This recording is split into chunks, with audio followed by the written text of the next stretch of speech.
नमस्कार दोस्तों, आप देख रहे हैं समय बिहार।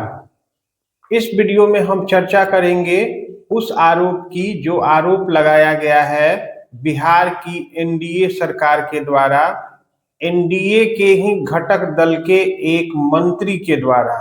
जी हां, हम बात कर रहे हैं बीजेपी के नेता आर के सिंह के द्वारा लगाए गए आरोप की, जो उन्होंने विधानसभा चुनाव के पहले चरण की मत जो उन्होंने लगाया है एनडीए सरकार पे। और देखिए, इस आरोप की टाइमिंग पे जरा गौर करिए। बिहार विधानसभा चुनाव की वोटिंग के पहले चरण के ठीक 2 दिनों पहले उन्होंने ये आरोप लगाया है।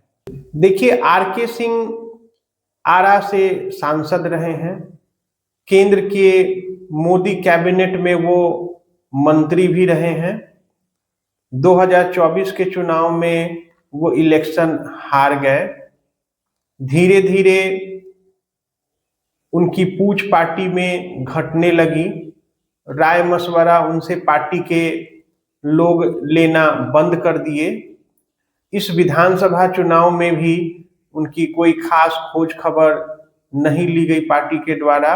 इन सब चीजों से नाराज होकर के वे पिछले कुछ दिनों से पार्टी के विरुद्ध ही मुखर हो गए थे और पार्टी के विरोध में उन्होंने मीडिया में आकर के, सोशल मीडिया में आकर के बहुत सारी टिप्पणियां की। उन्होंने अब आरोप लगाया है कि अडानी के साथ बिहार सरकार का जो एग्रीमेंट हुआ है बिजली की खरीद को लेकर के और जमीन के हस्तांतरण को लेकर के, उसमें एक बहुत बड़ा घोटाला हुआ है।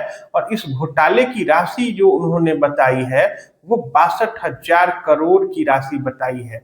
देखिए, ये राशि जो है अपने आप में बहुत बड़ी राशि है और ये कहीं से भी अनदेखा करने वाला मामला नहीं लग रहा।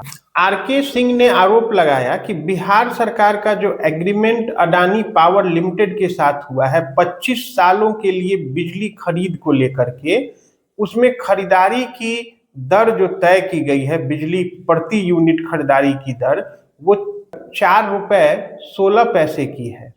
जबकि उनके अनुसार ये बिजली खरीद की रेट काफी महंगी है और ये असल में 2 रुपए 75 पैसे प्रति यूनिट होना चाहिए। तो कहीं ना कहीं उनका इशारा बिहार सरकार की तरफ से रेट जो तय किया गया है उसकी तरफ है।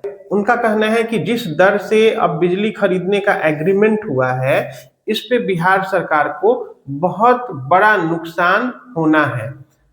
और देखा जाए तो ये नुकसान सरकार का नहीं है, ये नुकसान सीधा सीधा बिहार की जनता का है, क्योंकि अंततः ये जो पैसे निकलेंगे वो बिहार की जनता से ही वसूले जाएंगे। जी हाँ, ये जो बिजली दर तय की गई है, तय बात है कि उससे महंगी दर पर ये जनता को बिजली उपलब्ध कराया जाएगा।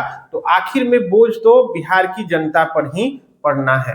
अब इस खुलासे की टाइमिंग को लेकर के अगर बात की जाए, ठीक मतदान से 2 दिन पहले इस तरह का खुलासा होना कहीं ना कहीं बिहार के मतदाताओं के मन में एक सवाल तो लाएगा ही कि क्या वो इस बार एनडीए सरकार को रिपीट करने के लिए वोट करे या फिर वो एक नई व्यवस्था को चुने, वो एक नई सरकार को चुने।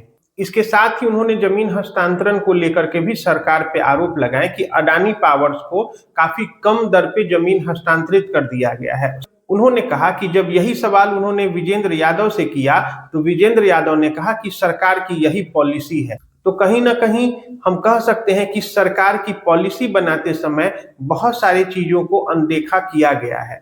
आर के सिंह का कहना है कि इसकी सीबीआई जांच होनी चाहिए। अब देखना यह है कि सरकार इस पर क्या प्रतिक्रिया देती है और क्या इसकी सीबीआई जांच की जाती है। ये तय है कि अगर सीबीआई जांच होती है तो जितनी बड़ी रकम की बात की जा रही है उसके अनुसार कई सफेद पोशों के नाम इसमें आ सकते हैं। अब गेंद सरकार के पाले में है कि वो इसकी जांच करवाती है या नहीं। आप अपनी राय देने के लिए हमारे कमेंट बॉक्स में आकर के अपना कमेंट दें। साथ ही साथ आप हमारे चैनल को सब्सक्राइब कीजिए।